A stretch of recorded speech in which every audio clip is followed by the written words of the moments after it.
Ga jerin gine-gine guda 6 wa'anda suka fi tsada a duniya, kuɗin da aka kashe a wajen wa'annan ginin fa ba na wasa bane. A lamba na 6 muna da Su Fi Stadium. Wannan stadium fa tana a ƙasar Amurka. Kuɗin da aka kashe wajen gina wannan stadium ba na wasa bane.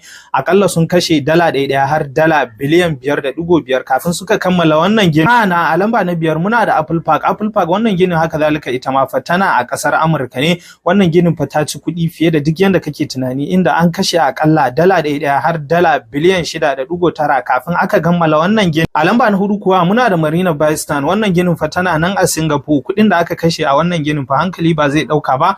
Akalla an kashe dala ɗaya har dala biliyan 7.8 kafin aka kammala wannan ginin. Wannan ginin da kuke gani ya ci akalla dala ɗaya har dala biliyan 7.8. A lamba na 3 kuwa muna da wannan ginin na Hudson Yards. Wannan ginin sun ci kuɗi fiye da duk yanda kake tunani. Wannan ginin yana nan a ƙasar Amurka, inda an kashe akalla dala ɗaya har dala biliyan 25 kafin aka kammala su. Sai kuma a lamba na 2 muna da Abraj Al Bait, wato Clock Tower kenan. Kuɗin da wannan ginin ya ci fa ba ƙaramin kuɗi bane. Wannan ginin yana nan a ƙasar Saudiya. Wannan ginin ya ci akalla dala ɗaya har dala biliyan 22 kafin aka kammala shi. Sai daga ƙarshe a lamba na 1 ginin da ya fi kowane gini a duniya kuɗi, ginin da aka gina shi ya ci kuɗi sosai ba kaɗan ba, shine masallacin harami wanda yake a Saudiya. Wannan ginin fa ya ci akalla sama da dala ɗaya har dala biliyan 100, dala ɗaya har dala biliyan 100.